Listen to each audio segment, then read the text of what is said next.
बीती रात दिल्ली से यूपी तक बुलेट के ताबड़तोड़ ट्रेलर से सनसनी मच गई। जहां यूपी में योगी फोर्स ने 2 अलग अलग जिलों में शातिर बदमाशों को ऑपरेशन लंगड़ा के तहत गिरफ्तार किया, तो वहीं राजधानी दिल्ली में क्राइम ब्रांच ने मेरठ की कुख्यात असद गैंग पर एनकाउंटर के बाद शिकंजा कसा। आखिर कैसे देश के 2 सूबों में बीती रात अपराधी रडार पर आए, देख लीजिए।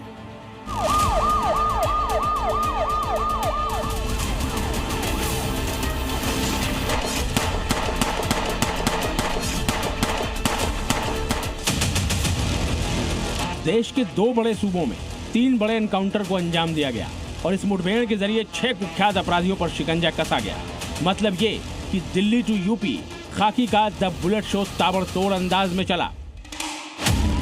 खैर, यूपी में अपराधियों के साथ मुठभेड़ तो आम बात है, मगर आज सुबह देश की राजधानी दिल्ली गोलियों की तड़तड़ाहट से गूंज उठी। राजधानी के उस्मानपुर इलाके में दिल्ली पुलिस की क्राइम ब्रांच ने 3 बदमाशों का हाफ एनकाउंटर किया। क्राइम ब्रांच को इनपुट मिला था कि मेरठ की नामी असद गैंग का सरगना अपने साथियों के साथ उस्मानपुर इलाके में आने वाला है। इस इनपुट के साथ ही क्राइम ब्रांच की टीम ने ट्रैप लगाया और जैसे ही तीनों बदमाश एक बाइक पर आते दिखे, उन्हें सरेंडर के लिए कहा गया, लेकिन कुख्यात बदमाशों ने पुलिस पर ही फायरिंग शुरू कर दी।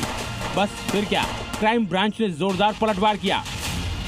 यही उस्मानपुर का वो इलाका है जहां पर एनकाउंटर किया गया है और गोलियों के निशान जो आप देख सकते हैं, पहली गोली का निशान यहां पर सस्पेक्टेड वेपन जहां पे लिखा गया है ये था। उसके साथ ही साथ आप दूसरी गोली का, उसके साथ ही एम्प्टी कैट्रिजेज ये चौथा, उसके साथ एक 5वां और 6वां आप सामने में देख सकते हैं कि यहाँ पर 6 जगह पर जो कैट्रिजेज हैं, उसके साथ ही साथ सस्पेक्टेड वेपन यहाँ पर पड़ा हुआ दिखाई दिया है।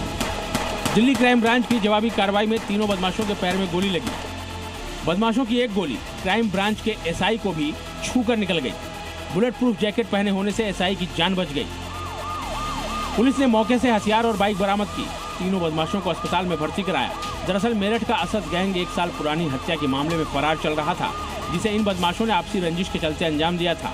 और वैसे भी वांटेड असद और उसकी गैंग पर कई आपराधिक मामले भी दर्ज हैं। इसी तरह यूपी के फिरोजाबाद में योगी फोर्स ने 50,000 के इनामी बदमाश परवेज को मुठभेड़ के बाद गिरफ्तार किया। एनकाउंटर के दौरान आरोपी परवेज के बाएं पैर में गोली लगी, जिसके बाद योगी फोर्स के जवान परवेज को कंधे पर लाद कर अस्पताल ले गए। बता दें कि 50,000 का इनामी बदमाश परवेज साल 2006 से फरार चल रहा था। यूपी के 2 जिलों में परवेज पर 1.5 दर्जन से भी ज्यादा केस दर्ज थे। बीते 2 दशकों से परवेज नाम और पहचान बदलकर छिपता फिर रहा था। लिहाजा जैसे ही योगी फोर्स को परवेज से जुड़ा इनपुट मिला, उसकी घेराबंदी की गई ताकि उसे गिरफ्तार किया जा सके, मगर इसी दौरान परवेज ने पुलिस पर फायरिंग कर दी। पुलिस ने भी जवाबी कार्रवाई की, जिसमें परवेज घायल हो गया। फिरोजाबाद की तरह यूपी के सहारनपुर में योगी फोर्स की मुठभेड़ गो तस्करों से हुई, जो इलाके के जंगलों में चोरी छिपे गोकशी की तैयारी कर रहे थे, लेकिन वो अपने मकसद में कामयाब हो पाते उससे पहले ही योगी फोर्स मौके पर आ धमकी। इसी दौरान गो तस्करों ने फायरिंग की। यूपी पुलिस ने भी मोर्चा संभाला और पलटवार किया, जिसमें एहसान उर्फ समीर और महमूद घायल हो गए।